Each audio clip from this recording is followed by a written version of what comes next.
How to unsuspend Twitter or X account without appeal.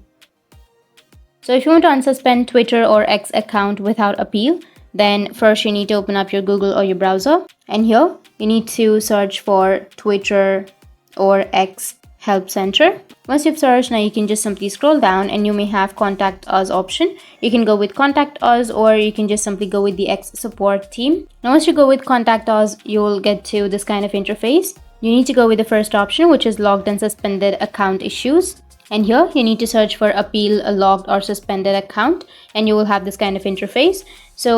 And here, as it says that you're currently not logged in or logged into an X account that is not suspended or locked, please log out and log into your account that is suspended or locked in order to submit this request. So you just need to simply go with login and then log into your account which is suspended.